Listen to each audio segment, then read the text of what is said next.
சின்னமனூர் ஒன்றியத்தில் பட்டியலின மக்களுக்கு வழங்கப்பட்ட நிலத்திற்கு பட்டா வழங்க வலியுறுத்தி தேனி கலெக்டர் அலுவலகம் முன் மார்க்சிஸ்ட் கம்யூனிஸ்ட் கட்சி சார்பில் கலெக்டர் அலுவலக முற்றுகை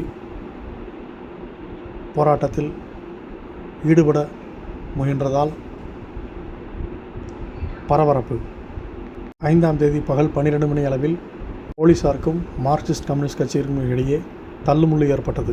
தேனி மாவட்டம் சின்னமனூர் ஒன்றிய பகுதியில் பட்டியலின மக்களுக்கு வழங்கப்பட்ட நிலத்திற்கு பட்டா வழங்க வலியுறுத்தி பல ஆண்டுகளாக அப்பகுதியைச் சேர்ந்த பொதுமக்கள் கோரிக்கை வைத்து வருகின்றனர். இந்த நிலையில் பட்டியலின மக்களுக்கு பட்டா வழங்காமல் காலம் தாழ்த்தி வந்த மாவட்ட ஆதிதிராவிடர் நலத்துறை அலுவலர் மற்றும் மாவட்ட நிர்வாகத்தை கண்டித்து பட்டியலின மக்களுடன் இணைந்து மார்க்சிஸ்ட் கம்யூனிஸ்ட் கட்சி சார்பில் முன்னாள் எம்எல்ஏ பாலபாரதி உள்ளிட்டோர் தேனி மாவட்ட ஆட்சியர் அலுவலகத்தை முற்றுகையிட்டு குடியேறும் போராட்டத்தில் ஈடுபட முயன்றனர்.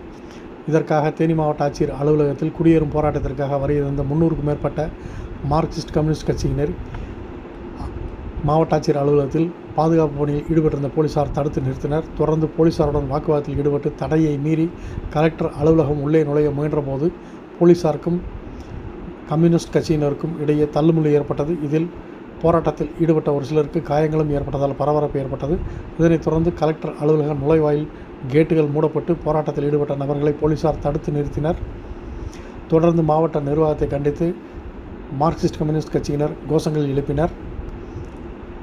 தொடர்ந்து போராட்டத்தில் ஈடுபட்ட கட்சியினருடன் மாவட்ட வழங்கல் துறை அலுவலர் நல்லையா தலைமையில் பேச்சுவார்த்தையும் நடைபெற்றது.